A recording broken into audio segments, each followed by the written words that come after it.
Hola a todos, ¿cómo han estado? Muy bien, ¿tú cómo estás? Excelente, aquí. Nada más, poca madre. Espero que todos estén muy bien.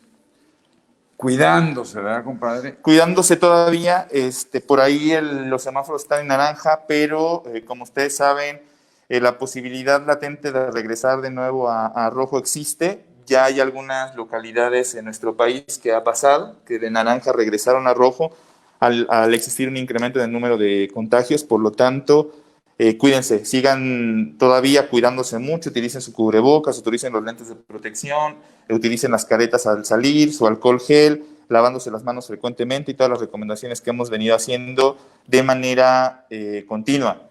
Anuncios parroquiales, Doc, antes de arrancar. Hoy en la noche, no se lo pierdan, ¿no? Maravilloso. Hoy en la noche, 8 de la noche, tenemos al maestro Horacio Franco a las 8 de la noche con nosotros para Uno platicar de un los poquito. mejores flautistas del mundo, mexicano. En flauta de pico, el mejor flautista que hay en el mundo, mexicano, orgullosamente. Platicaremos con él sobre sus experiencias, sobre un poquito de la historia que ha tenido tanto profesionalmente y como seguramente algún toque personal como los invitados que hemos tenido. Después, el jueves. Fran Villalbazo, Club Pachuca, de la película de Juego de Héroes, ojalá nos puedan ver. Va a ser súper interesante platicar con alguien que tiene un padecimiento neurológico y que llegó a ser un gran estrella. Ojalá puedan ir viendo la película, se llama Juego de Héroes, la pueden encontrar en Cineclick. No, o sea, no. Que nos den Cineclick unas estrellas, ¿no? Cinépolis, de Pero jueves en la noche. Mañana en la noche les tenemos una súper noticia porque vamos a hacer un Zoom latinoamericano para hablar de dieta cetogénica en epilepsia. Los mejores ponentes de Colombia, de Argentina Y de Chile. Estamos de buscando Chile, que ¿no? esté así, pero mañana a las 9 de la noche vamos a tener eso.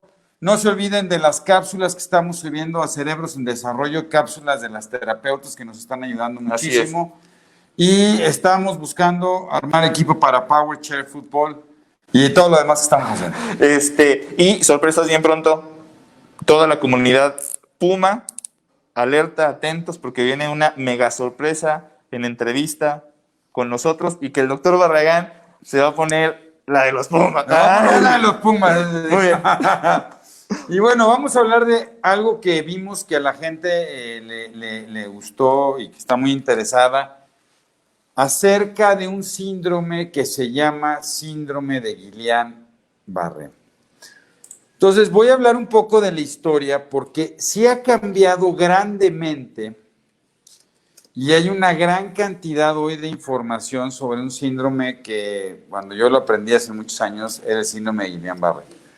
Y es interesante la historia para entender todas las modificaciones que se fueron dando y por qué hoy llegamos a ya no hablar tanto de un síndrome de Guillain-Barré, que aquí tengo al experto de las enfermedades neuroinmunológicas, que es el doctor Juan Carlos García, que ya lleva todo, sobre lo que vamos a terminar diciendo, una polirradiculoneuropatía. Y esto es súper importante porque ha cambiado todo el proceso del tratamiento de la enfermedad, sobre todo para evitar secuelas, ¿no, Juan Carlos? Así es. Que esa es la parte más importante. Ahorita que pasemos un poco al tratamiento, platicaremos que, a diferencia de lo que se piensa, ¿no?, que es un tratamiento que cura la enfermedad, lo que busca el tratamiento es detener la progresión de la enfermedad.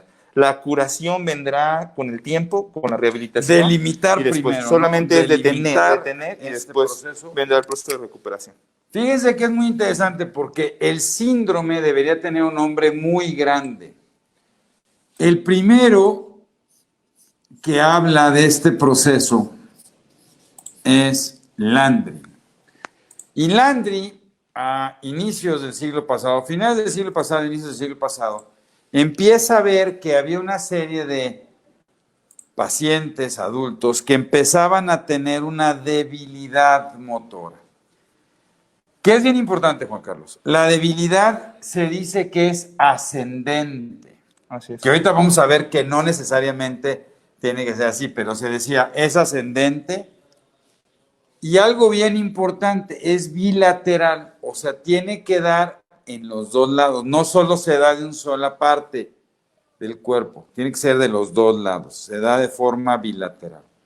Y Landry empieza a observar que había personas que de repente les daba este proceso de enfermedad, donde iban perdiendo la debilidad, que iba subiendo y llegaba hasta evitar la respiración. Así es. Y él pensaba, en esos tiempos había mucho de una enfermedad que se llamaba sífilis. Y esta era transmitida por el treponema. Y entonces se viene la Primera Guerra Mundial y resulta que se encuentran dos buenos amigos. Uno que era Guillain y el otro que era Barré. Y estos cuates lo que empiezan a hacer es que dicen, pues empiezan a ver en las trincheras que les pasaba lo mismo, que tenían este proceso, y empiezan a hacer punciones lumbares para buscar el treponema.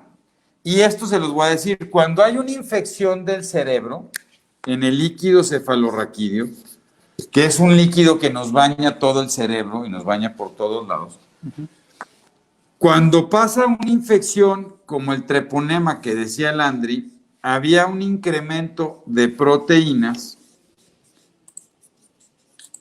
y hay un incremento de células. ¿Y qué es algo bien interesante que ven estos cuates? Sí. Cuando empiezan a tomar la punción, no solo es, y aquí hay bacterias, ¿no? Había bacterias. Y entonces, ¿qué encuentran estos cuates? Hoy, pues no hay bacterias, pero tampoco vieron la respuesta típica. Y entonces a esto le llamaron la disociación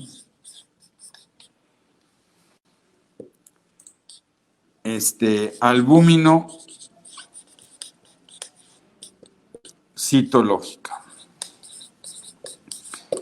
Y esta disociación albumino-citológica en realidad es lo que se conoce como síndrome de Guillain-Barré. Es la diferencia que hay en la respuesta del cerebro y del sistema nervioso central al proceso inflamatorio. Y entonces todo se había quedado como esto. Interesantemente, por más o menos 1956, Stroll lo que describe es las alteraciones en la electrofisiología, que él es el que describe a través de esos estudios que se hacen con piquetitos cómo va la velocidad de transmisión. Y entonces en realidad se debe llamar síndrome de Landry-Guillain-Barré-Stroll, pero todo el mundo lo conocemos como síndrome de Guillain-Barré.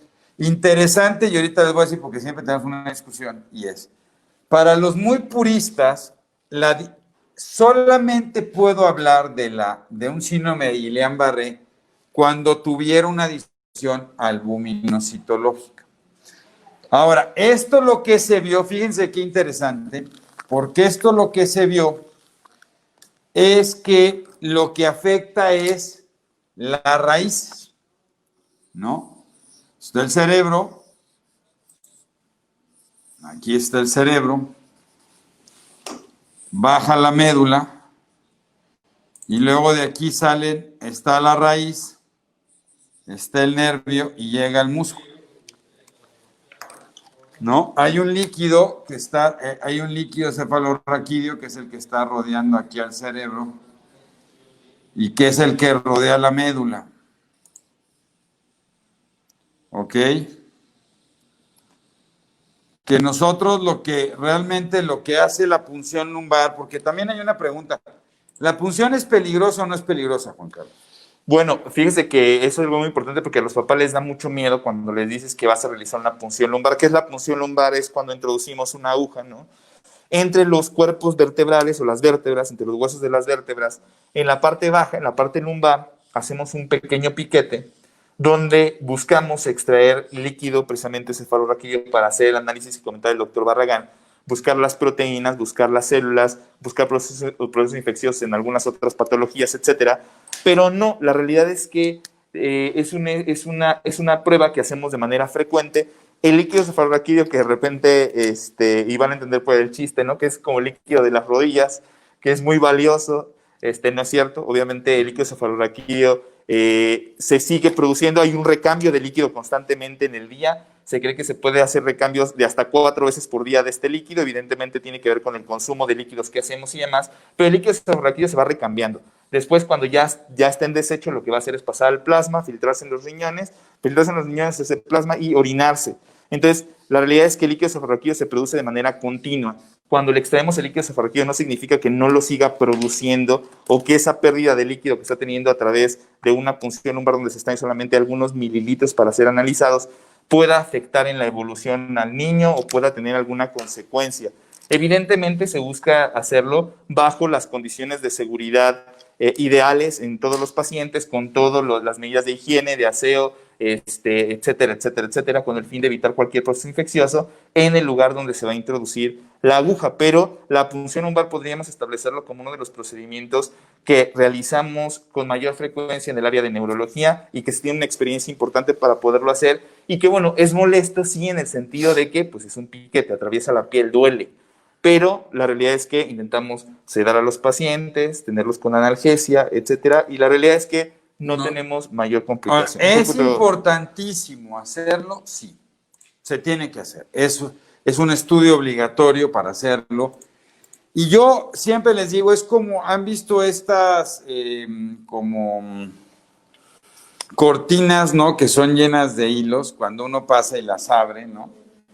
Así, donde picamos ya no está la médula, ya nada más está lo que llamamos como la cola de caballo o esta situación. Entonces, es muy difícil poder provocar un daño o una lesión, para que se queden muy tranquilos. Y sí, como bien decías, un adulto produce un montón hasta medio litro puede producir de líquido cefalorraquídeo. Bueno, entonces, ¿por qué hay que tomar el líquido? Para ver si esto que está produciendo es por una alteración de este tipo o es por una infección diferente. Porque, ojo, recuerden que las manifestaciones pueden ser iguales, pero las causas ser diferentes. Y yo siempre les digo a los papás, fiebre no es igual a tener infección de la garganta. La fiebre me la pueden dar muchas infecciones de diferentes lados. Claro. Esto es igual. Bueno, esto lo que afecta en general son las raíces nerviosas. Y entonces, lo que hace el síndrome de Landry-Guillain-Barré al final es algo conocido como una polirradículo neuropatía. Está un poquito largo, entonces nos seguimos quedando con Guillain-Barré. Sí, nomás para que lo entiendan. Poli, ¿qué significa poli? Del sufijo, prefijo, me fijo, muchos. Porque hay enfermedades que pueden afectar uno y se llama mononeuropatía, ¿ok? Poli, radículo, porque lo que afecta son las raíces de los nervios. Neuropatos, en griego, enfermedad de las raíces de los nervios, muchas, ¿no? Me parece perfecto. Que pensábamos siempre que la enfermedad iba así. Pero ¿por qué va hacia arriba, compadre? Ascendente. Y que venía de debilidad de las piernas, ¿no? Hacia debilidad de las extremidades superiores de los brazos y después problemas sí, pero aquí están las piernas, ¿no? Entonces se empieza con las piernas, luego se sigue con los brazos, pero le puede pegar a el tórax. Así es. Y esto provocar que deje de respirar y necesite apoyo para ventilar. Que esa es la parte más importante y la parte más crítica en estos pacientes. ¿Qué es lo que pasa? A ver, vamos a hablar un poquito en sí de la enfermedad. ¿Qué es lo que ocurre? Antes se conocía poco sobre cómo estaba formado el nervio periférico. Hoy sabemos que el nervio periférico, que son los nervios que llegan a nuestros brazos, a nuestras piernas, etcétera, tiene grandes cantidades de una sustancia que se llama mielina, que es yo le explico siempre a los papás que es como una especie de aislante, como cuando ustedes, los cablecitos que tenemos normalmente, que vienen con esta película negra de plástico que aíslan, si yo lo abro por dentro lo que voy a tener es el cable tal cual. Entonces, el aislante me sirve de alguna manera, en el caso de los nervios periféricos, para conducir de mejor forma la actividad eléctrica, en este caso la información eléctrica que va a llegar hacia los dedos de los pies, hacia las piernas, etcétera. Entonces, está cubierto por mielina, pero además hoy sabemos que el nervio periférico probablemente sea la parte del sistema nervioso que tiene un mayor componente inmunológico. ¿Eso qué significa? Ojo con eso que estoy diciendo. Antes se desconocía que pudiera haber algunas situaciones de anticuerpos pegados al nervio periférico. ¿Qué es inmunológico? ¿Qué es inmunológico? Porque tú dices, esto es una enfermedad inmunológica, ¿por qué? Ya sé, y lo digo con mucha frecuencia, pero la realidad es que la parte inmunológica es...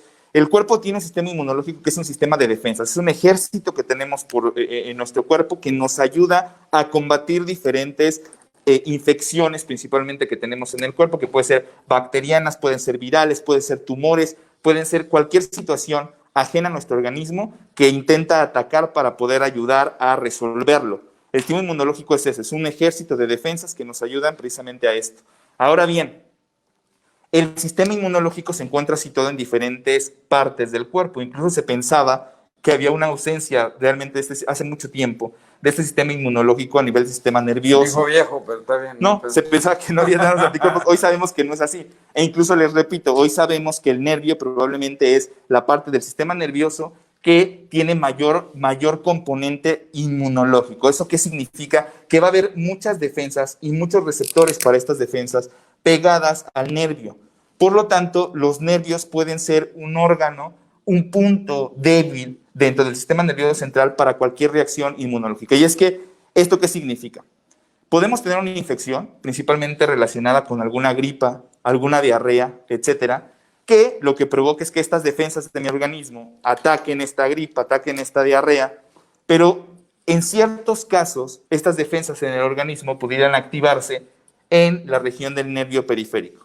Estas defensas, lo que ocurre cuando se activan pegadas al nervio periférico es que empiezan a atacar a el proceso de recubrimiento que yo les decía que se llama mielina o el aislante de los nervios y empiezan a deshacerlo, empiezan a destruirlo. Y esto es por el alto contenido entonces de anticuerpos que tiene el nervio periférico. Esto de alguna manera es algo muy reciente, hoy sabemos de esto y de una participación mucho mayor de los nervios periféricos ante las respuestas inmunológicas. Por eso no es nada raro que ustedes también cuando se enferman, ¿no? Se enferman de repente de alguna gripa severa o tienen demasiada fiebre o tienen una infección grave, puede doler el cuerpo, que de repente dices, me duelen las piernas, me duelen los brazos, siento alguna sensación de repente de hormigueo, debilidad, etcétera. Claro, puede ser una respuesta que puede estar localizada en la parte de los nervios periféricos y que nos esté causando entonces este tipo de síntomas. Entonces, volviendo a lo mismo, me pudo haber dado una gripa, me pudo haber dado una diarrea hace 2 o 3 semanas y después generar todo este mecanismo que decíamos de destrucción de las vainas de mielina o de la mielina que está recubriendo al nervio y entonces empiezo con los síntomas. Pero ¿por qué me pasó a mí, compadre? O sea,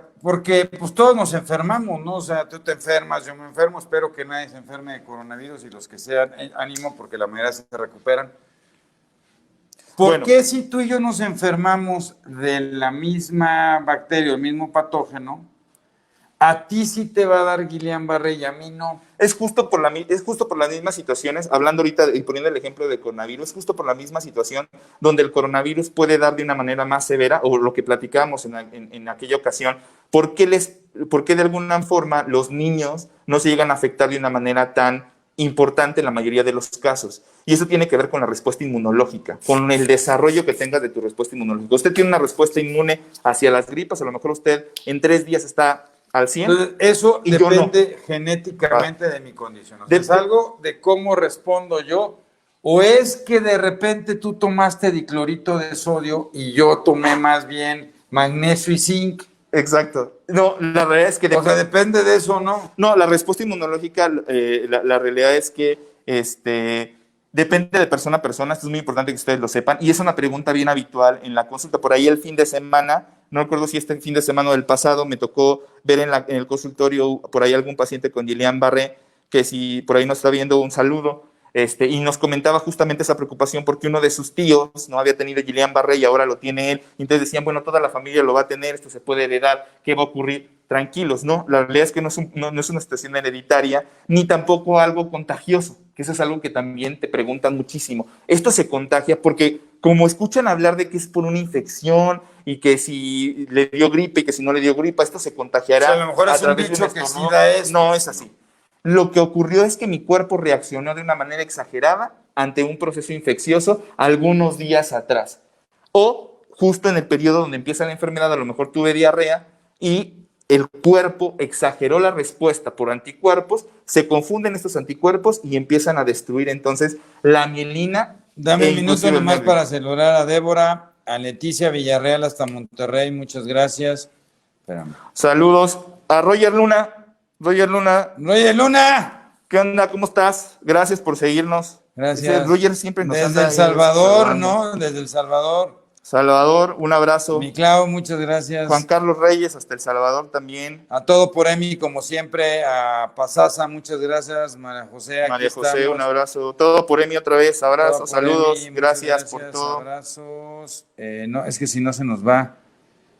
El tomar líquido cefalorraquídeo es la única forma de determinar este síndrome, hablando de esto. Miren, esto es importante. El líquido hay ahora tiempos en la enfermedad, tiempos donde buscamos precisamente lo que comentaba el doctor, que es el incremento en las proteínas y que las células no se muevan, que se queden tranquilas. ¿Por qué? Porque al final de cuentas no es un proceso infeccioso, entonces lo que esperaríamos es que las células se queden en ceros, pero que las proteínas sí se eleven. Hay días en donde nosotros sabemos que existe una mayor probabilidad de que esas proteínas se encuentren incrementadas. Entonces, nosotros tenemos una ventana de 7 días, se comenta que pasados esos 7 días podríamos encontrar las proteínas, pero depende de cada caso. Inclusive puede haber el Guillain-Barré donde se encuentren descritas o no encontremos los hallazgos de proteínas incrementadas, sigue siendo en Guillain-Barré. ¿Existen otros tipos de estudios? Sí, existen otros tipos de estudios, como son los estudios electrofisiológicos que comentaba el doctor Barragán hace un momento, que se llaman velocidades de conducción nerviosa, que nos podrían aportar bastante. Protocolos de estudio también los hay protocolos de estudio que tienen que ver con ultrasonido, por ejemplo, que es algo muy reciente, que está intentando ocupar el ultrasonido para ver si justo en las raíces nerviosas pegadas a la columna podremos observar este proceso inflamatorio de manera incipiente, y también estudios por resonancia magnética, etcétera. Pero lo que más ocupamos entonces es el líquido cefalorraquídeo, la punción lumbar, por lo regular a los 7 días de que empezaron los síntomas. Entonces, venimos de un proceso de infección, ese proceso de infección pasado 1 semana, 2 semanas, hasta 3 semanas de que tuvimos gripa, diarrea y demás, empezamos con los síntomas. Los síntomas característicos en este caso es debilidad. La debilidad es lo que marca evidentemente todo el cuadro clínico de Guillain-Barré. ¿Cuál es la característica de esta debilidad?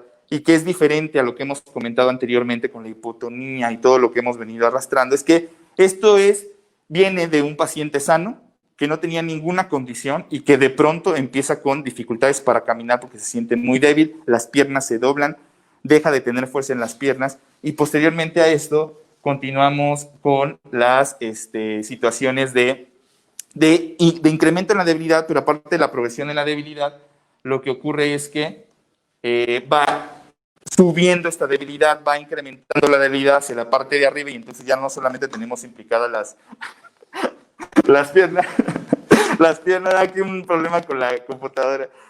No solamente tenemos involucradas las piernas, sino que también podemos tener ya un involucro de los brazos, y como comentaba el doctor Barragán, evidentemente también hay músculos en las regiones de las costillas, ¿no? Que son músculos intercostales, también el diafragma, que nos ayudan a respirar. Evidentemente, si esta enfermedad, a ser una poliradiculoneuropatía, afecta a diferentes zonas, puede afectar los nervios que llegan a los músculos de la respiración, y por lo tanto dificultad o darnos dificultad para respirar. Esa es la que yo te quería. ¿Hay medicamentos para fortalecer el sistema inmunológico para niños? Mira, ahorita ha sido una situación, oigado, que el factor de transferencia, oigado, que si le doy magnesio, vitamina C. Mira, la mejor manera de fortalecer el sistema inmunológico, el doctor siempre me interrumpe en la parte. La mejor manera de fortalecer el sistema inmunológico es con la manera que tenemos de alimentarnos de la actividad física que realizamos y obviamente de todo el control que tenemos de los procesos de enfermarnos lo menos posible. Ahora, ¿sirve la vitamina? Las vitaminas sí funcionan. Sí. Las vitaminas que consumimos de manera natural también funcionan y por ahí algún refuerzo de vitamina E, vitamina C, vitamina D es bueno. O sea, sí podría llegar a funcionar. Incluso se ha demostrado que podría disminuir un poco la presentación de enfermedades respiratorias. Ahora, basado para este tipo de situaciones, ¿no? Que se haya demostrado que si tú tomas, no sé, X o Y sustancia, estás protegido para que no te dé Guillain-Barré nunca o hay una vacuna, no existe. Sí, no existe. Y la otra es, la mejor manera de reforzar el sistema inmunológico es con todas nuestras vacunas. Esa es la mejor forma. La forma en que le ayudamos al sistema inmunológico a reconocer diferentes agentes que nos podrían afectar es a través de la vacunación. La vacunación tiene que ser obligada, la tiene que recibir todo niño, justo para sensibilizarlo a recibir infecciones a lo largo de la vida. El resto de la inmunización se va dando con la convivencia que vamos teniendo cuando vamos al kinder, cuando vamos a la guardería, cuando vamos creciendo en la primaria. Nos vamos contagiando de diferentes cosas, por eso hay una etapa, ¿no?, entre la parte preescolar y escolar donde los niños se enferman con mucha frecuencia. De repente trae mucho moquito, ya se le enfermó, le dio una fiebre, le dio otra fiebre y de repente parece ser que se estabiliza, pero eso fue por el contacto tan acelerado. Y es nuestro cuerpo así de tuc, aprendiendo todos los virus. Que, perdón, ya saludos a Oaxaca. Oaxaca, por ahí estaremos en Oaxaca próximamente. Un saludote para allá. No hablamos de tratamiento. Ok, entonces, fíjense, poli afecta diferentes nervios. Ahora, también que puede afectar, y que eso es muy importante, puede afectar los músculos que me están haciendo hablar en este momento, los músculos que me hacen tragar la saliva y que me hacen tragar los alimentos, también se pueden ver afectados. Y puede dar como manifestación severa el hecho de que los pacientes no puedan tragar o puedan deglutir la propia saliva. Son datos importantes, incluso que se escuchen como disfónicos, ronquera, ¿no? Están afectando ya los músculos también que me ayudan a hablar. Y evidentemente eso habla de severidad. Entonces, cuando eso pasa y tenemos riesgos de que la enfermedad haya progresado, haya ascendido y esté afectando ya los músculos de la respiración, tenemos que actuar para mantener a ese paciente evidentemente lo más estable posible y respirando. Es donde algunos pacientes con Guillain-Barré podrían terminar en la terapia intensiva. Depende de cada caso y cada caso, como siempre lo platicamos, es único y se puede comportar de diferentes maneras. Entonces, viene de la infección, de un periodo prodrómico, ¿no? Con infección, después vienen las primeras manifestaciones de debilidad. ¿Qué tan rápido? Es muy rápido. El Guillain-Barré por regular es rápido. Esta afección en el nervio periférico se da en cuestión de horas, en cuestión de días, y puede ser que el paciente deje de caminar en cuestión de un par de días y no esté caminando y tenga que utilizar silla de ruedas o tenga que cargar por parte de los padres, lo cual es desesperante, porque pues tienes a un hijo que es sano, que corre, que sube, que baja, y que de repente deja de caminar y deja de tener fuerzas, pues evidentemente preocupa y nos preocupa. Y que en general no hay dolor. Sí puede haber, pero no es una característica tan importante. El dolor es que de repente el niño dice, ya no puedo caminar. Sí, que a final de cuentas nosotros estamos siempre al pendiente de si pudiera haber alguna situación de dolor, lo comentaremos más adelante, pero por regular el dolor viene acompañado del proceso de recuperación, es decir, la recuperación, y dentro del proceso de recuperación puede haber algo de dolor. Bueno, y si hay mucho dolor, ¿qué podrías pensar? Porque hay otra cosa que se da aquí.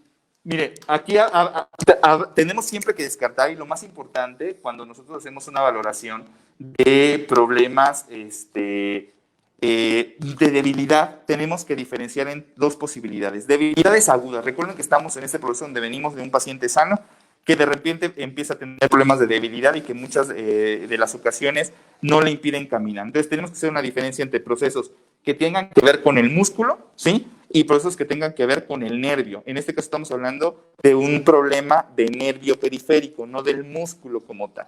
Si pensamos en problemas musculares, es donde más asociación tenemos con dolor. Eso podría llamarse una miositis inflamatoria, que también puede darse en el contexto de alguna infección que tuvo el niño. Pero ahí estamos hablando de otra parte que es, pues ahí está, que es el músculo. El músculo inflamado puede doler y puede doler mucho. Es esa sensación como cuando ustedes tienen un desgaste deportivo, ¿no?, que salieron a correr muchísimo o que hicieron mucho ejercicio, ese dolor que queda en los músculos, de repente los niños lo pueden presentar de un día para otro, un dolor muy intenso que no le permite caminar, dolor en las pantorrillas que no le permiten desplazarse. Pero viene también en una situación de una infección que pudo haber tenido y que inflamó el músculo en lugar del nervio.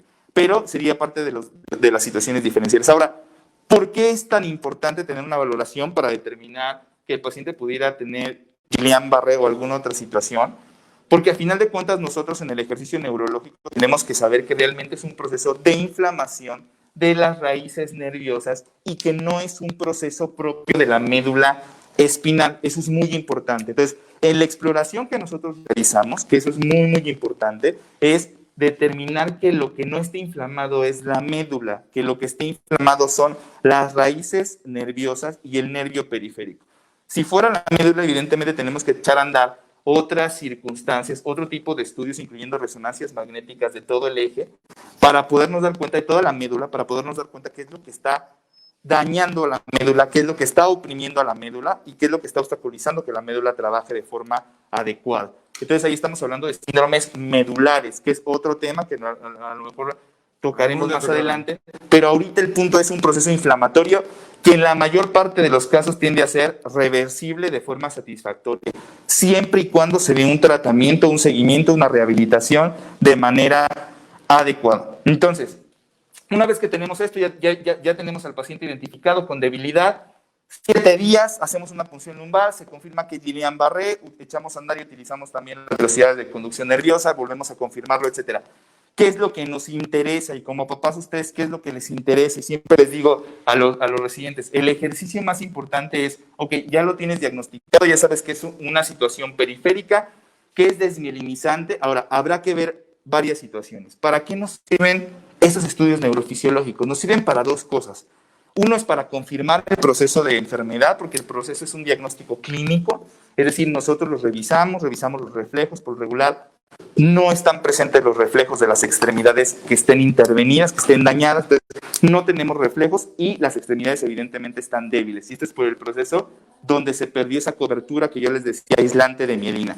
Pero también es importante que ustedes sepan que los estudios de neurofisiología, como las velocidades de conducción nerviosa, nos permiten observar si solamente tengo un daño en lo que sería la parte de la cobertura, ¿sí? O también existió un daño por parte de estas defensas hacia el nervio. Es decir, no solamente se dañó la mielina, sino también se dañaron algunas fibras que están componiendo, que componen ese nervio. Entonces, si tengo una afección de la mielina y también tengo un compromiso axonal de los nervios, evidentemente el proceso de recuperación puede ser más lento. ¿Por qué? Vamos un poco a los tratamientos.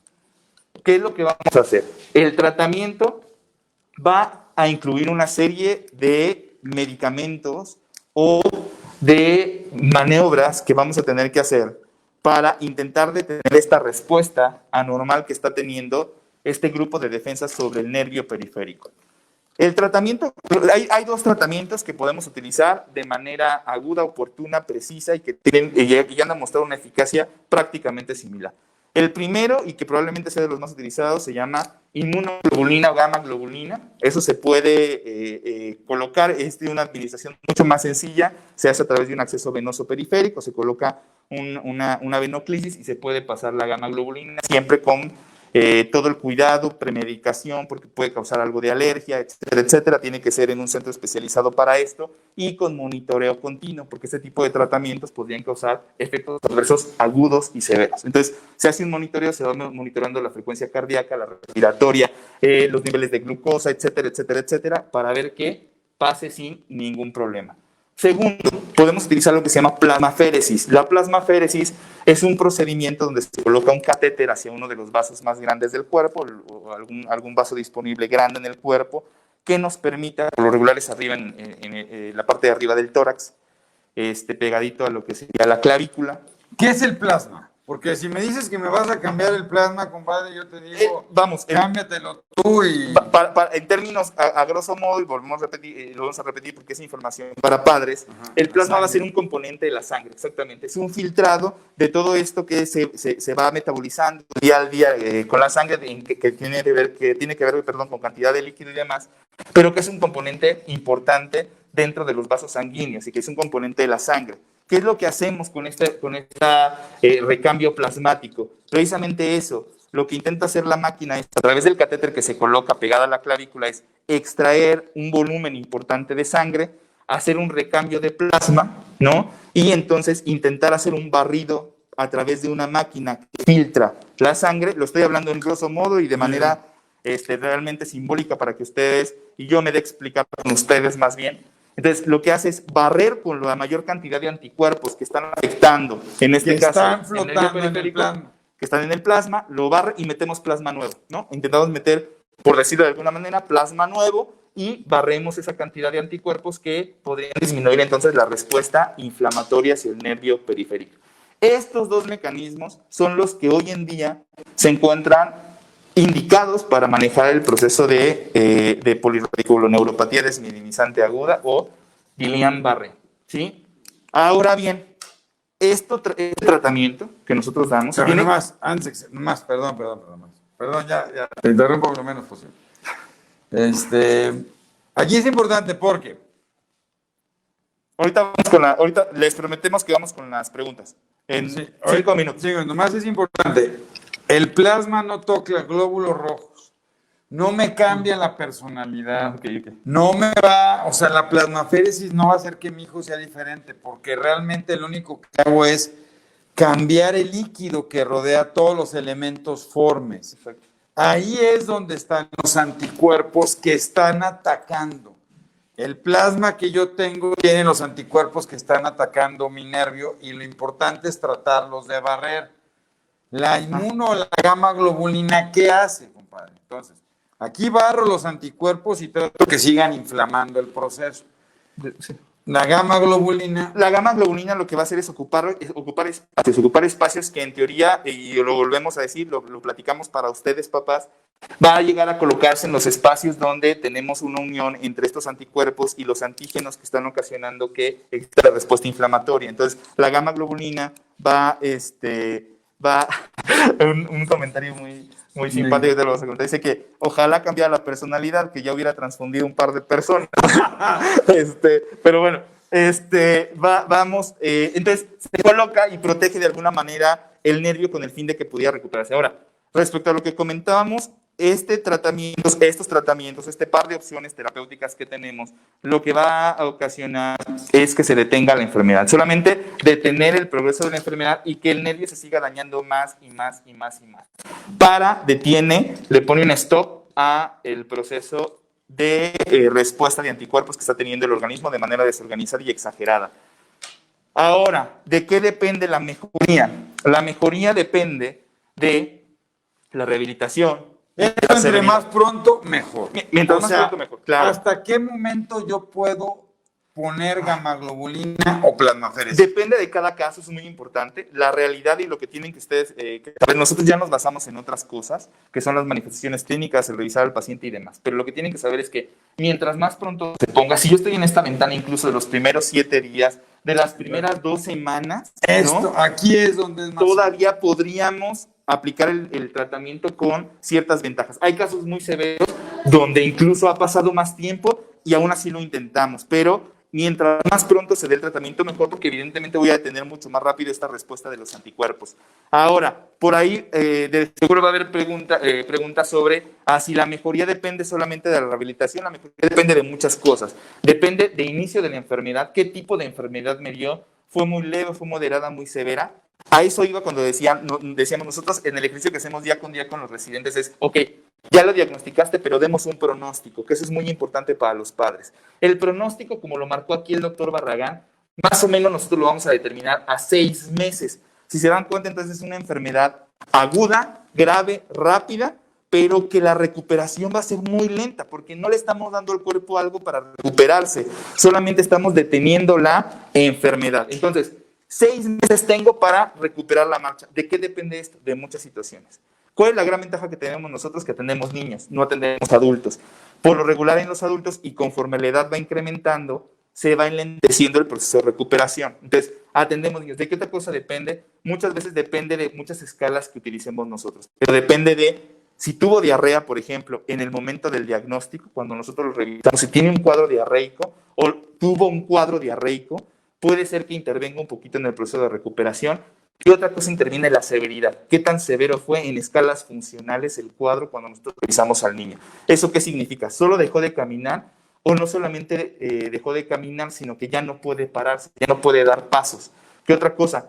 ya solamente puede estar acostado, también interviene, se va incrementando la severidad, o bien tengo ya un problema respiratorio que necesitó este paciente de ser intubado, o bien casos mucho más severos. Eso va dándote idea de que el pronóstico va siendo mucho peor para los 6 meses que tú esperabas que ese paciente presentara recuperación. Entonces, depende de muchas cosas el proceso de recuperación. Ahora, en todos los sentidos, sea cual sea la gravedad, la rehabilitación va a ser lo más importante, ¿sí? La rehabilitación. ¿Cuándo empiezo? Ya, en cuando se diagnostica. Eso es muy importante. De repente nosotros no tardamos mucho en administrar. Hay algunos planes de administración de los medicamentos. La plasmaféresis por lo regular lo llevamos entre 4 y 5 recambios, que es lo recomendable. Hasta 5 recambios sería lo ideal. Pero bueno, con 4, más de 4 podría ser suficiente. Esto nos va a llevar aproximadamente en hospitalización entre 8 y 10 días, dependiendo de que todo esté en orden y consideremos que los pacientes estén bien. La gamaglobulina es más rápida. La gamaglobulina depende del esquema que se utilice, pero la administración no va a tardar, por lo menos en el caso de lo que hacemos nosotros, un par de días. ¿No? Un par de días se administra la gamaglobulina y empezamos a trabajar. Saludos, Argentina, Mica. Un abrazo. Gracias. Ahorita platicamos de lo que nos dices. Entonces, 2 a 3 días, depende mucho del esquema que utilicemos, y empezamos el proceso de rehabilitación de forma inmediata, sostenida, la mantenemos y vamos evaluando al paciente a lo largo de este tiempo para ir viendo cómo va mejorando. Ahora, es muy importante la revisión clínica de un paciente, por eso le decía, el diagnóstico es clínico, cuando revisamos la fuerza, cuando revisamos los reflejos, cuando revisamos este proceso que haya sido ascendente en muchos de los casos. Hoy sabemos que hay muchas variantes de Guillain-Barré que no vamos a contemplar mucho porque es un tema complejo, pero el Guillain-Barré y ese proceso de desminimización a veces no solamente, no se da en las piernas, sino se puede dar en una región más alta del algo que es muy importante es que a lo largo de mis últimos 20 años en esto ha cambiado. Y de haber un síndrome de Guillain-Barré, luego hubo 5, luego hubo 7, y hoy hay un montón de variables. Que eso es bien importante porque puede dificultar mucho cuando yo no entiendo, porque si yo lo trato como un síndrome de Guillain-Barré, de repente puedo decir, bueno, ¿por qué a este cuate le dijeron que tenía síndrome de Guillain-Barré y no empezó de arriba hacia abajo, sino empezó de arriba hacia abajo, en vez de abajo hacia arriba? Claro. Oye, ¿o por qué mi hijo tuvo medio algunas manifestaciones más de un solo lado que de otro? Bien interesante, ¿no? ¿Por qué uno sí empezó y luego se brincó? Hay muchas variantes, claro, que sí son importantes, porque si yo me quedo en que todo es un síndrome de Guillain-Barré, me cuesta trabajo entender por qué se puso una u otra tratamiento y por qué la evolución es diferente. Claro. Y eso depende de muchas variables y muchos anticuerpos nuevos y una serie de factores. Hay muchas situaciones que hemos estado investigando nosotros y que evidentemente se encuentran ya publicadas en el mundo como manifestaciones de variantes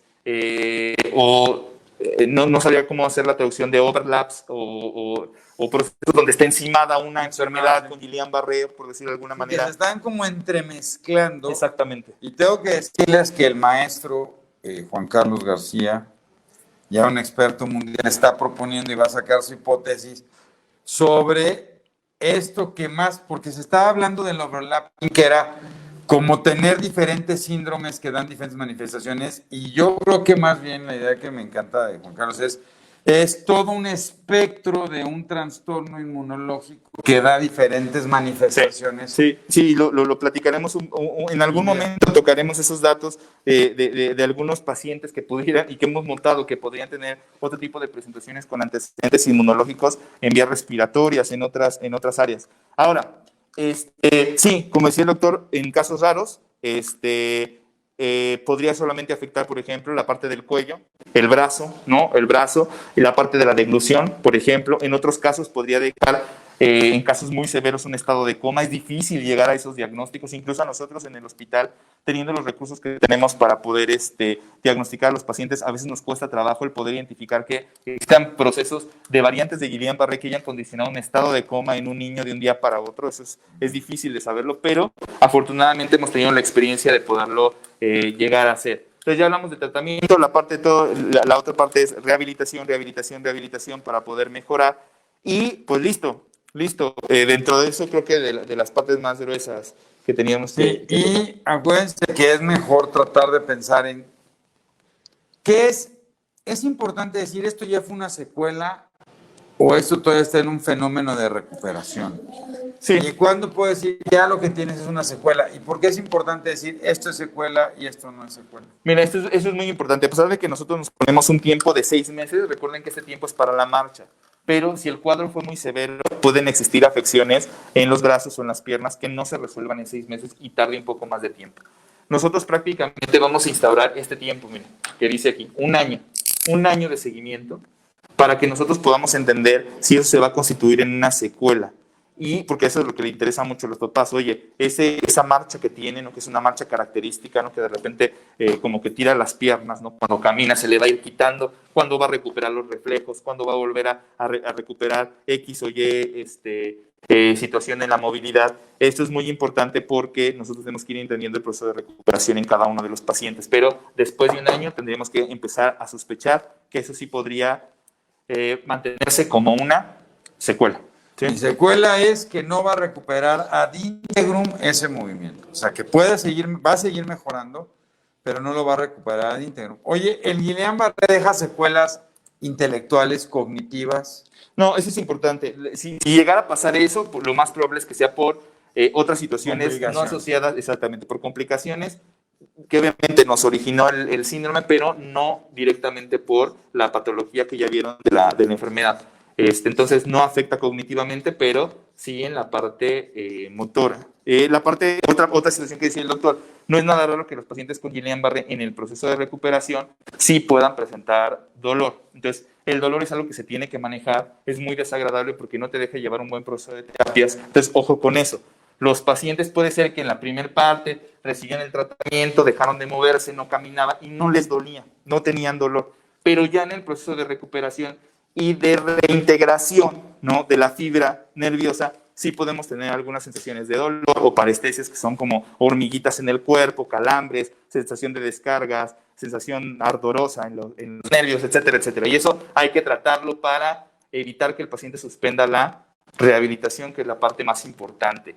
¿Qué más? Bueno, podemos hablar muchísimos datos clínicos, pero tampoco se trata de dar una clase de Guillain-Barré para ustedes, sino más o menos comentar los datos más gruesos que existen. Nosotros hacemos una evaluación muy clínica, muy intensa para poder definir entonces si existe una afección en la médula o bien, en este caso, en los nervios periféricos. Y incluye muchas cosas que revisamos. Centro Jerome, muchas gracias. Centro Jerome, un abrazo a todos los chaparritos de Jerome. Saludos a Perú. A ver, vamos a ver aquí, vamos a ir pasando los más que podamos. Pasasa Montemayor, saludos. Pasasa. María José, saludos. Todo por Emi, saludos. Ya hablamos de esto. Mauro, gracias por tu pregunta, ya hablamos. Sí, lo del líquido es súper importante, pero sí les angustia mucho, no se preocupen, es súper importante hacer el líquido. Que a veces incluso hacemos líquidos si no encontramos. Tengo que hacer un líquido cuando estoy haciendo el diagnóstico y a veces lo tengo que repetir y eso se vuelve muy importante. Janet, ¿Qué más? Otra cosa que es importante. Gracias, Jessy, gracias a ti por seguirnos. Sandra Rodríguez, gracias a ti también. Mi nieta, dice aquí, a ver, Janet, dice, mi nieta tuvo este síndrome y estuvo con ustedes en el Federico Gómez. Gracias, Janet, por tu confianza. Moshi, ¿no? Este para verlo, el deterioro, dice la señora. Vamos a ver acá abajo, dice Galo. El deterioro de las funciones motoras queda para siempre, no hay recuperación. Tengo un hermano que hace 19 años le diagnosticaron este síndrome y no volvió a tener una vida normal. Incluso fue pensionado laboralmente. Comentábamos, sobre todo la situación difiere un poco por edad, ¿no? Habrá que conocer el momento en el que le dio a tu hermano, la edad en la que le dio, la severidad del cuadro, eso es muy importante, por lo que me dices, pudo haber sido un cuadro bastante severo, ¿no? Y también la intervención, qué tan oportuna fue, el tratamiento, en qué momento se dio y el tipo de rehabilitación, como ya lo comentamos. Evidentemente, lo que le ocurrió a él es que seguramente constituyó las secuelas que comentábamos hace un momento. Y sí, las secuelas del síndrome de Guillain-Barré pueden llegar a ser secuelas muy importantes desde el punto de vista motor. Y que hay que seguirlas trabajando, pero finalmente el daño del nervio. Ahora, ojo, de repente me ha tocado, ¿no? Pues vamos a recuperar el nervio, células madre, ¿no? Factores de crecimiento neuronal, el té de la tía Juana para que crezca el nervio, ¿no? Échale la... Sí, la verdad y lo que siempre comentamos en las cápsulas que tenemos la oportunidad de dar para ustedes es no vamos a dar ninguna o no vamos a dar ninguna recomendación que no esté basada en procesos de investigación científica y serios que se hayan realizado. Entonces, por favor, consulten con su médico cualquier otra. Edad no, la verdad es que se puede padecer a cualquier edad. De repente nosotros sí tenemos un incremento en la edad escolar y adolescentes, ¿no? Y es estacional.